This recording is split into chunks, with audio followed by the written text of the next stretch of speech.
Let's take a look at the two common substitutes for Ren Shen. Quickly filter just to look at the herbs.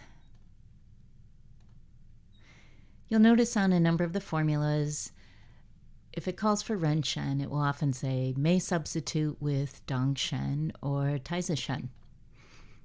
But they really don't give you much guidance beyond that. So let's look at why you might want to substitute with one versus the other. I'm going to start by opening Taizi Shen and then Dong Shen. And we're going to close out Huang Qi here. That comes up because it's a Dui Yao to Dong Shen. Okay, this is going to look really crazy. I'm going to open up. There's a reason I save Ren Shen for last. Ren Shen is an incredible herb in Chinese medicine. And there are times you do not want to substitute it. When you are looking for an immediate result or you really need to make a deep impact, if you are trying to tonify source or yuan qi, you choose Ren Shen.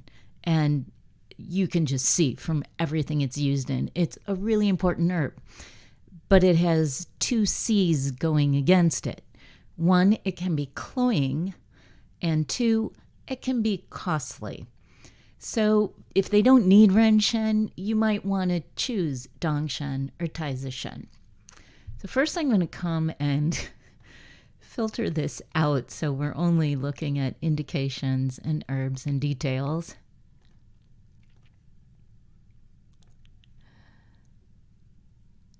And I'm going to make this a little bigger. We still have a lot of things here. So what I'm going to do is I'm going to put you on pause for a moment while I clear this up. Okay, let's start by looking at what the three of these herbs have in common, because those are things we can rule out. So they are all herbs from the tonified qi category. All three of them are sweet. They all address loss of appetite. They also go to the lung channel. And they all go to the spleen channel. Now, Taizi Shen and Dong Shen are both neutral herbs, which is interesting to note because Ren Shen is a warm herb. So you know if you use either of these, they're not going to change the formula temperature anyway. We can get rid of that. And they also both deal with fatigue. So what's left? Why might we want to choose Dong Shen versus Taizi Shen? If we look at Dong Shen, what it has in common with Ren Shen is it deals with shortness of breath and prolapse. And if we come and look down at the indications, you can see we have uterine prolapse, rectal prolapse, stomach prolapse, and there's diarrhea going on. It also has copious sputum and chronic cough.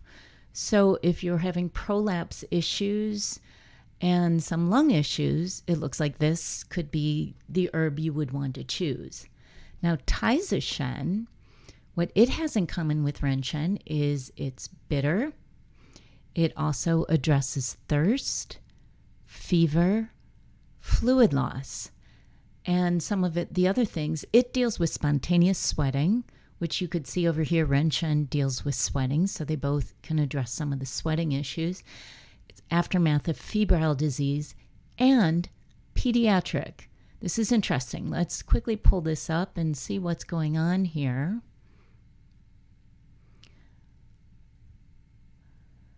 So we can see we've got fluid loss, aftermath of febrile disease, pediatric summer heat, unrelenting fever in pediatrics. So right there is an indicator. If you're dealing with a patient who is a pediatric patient, you may want to consider Taizi Shen before Dong Shen.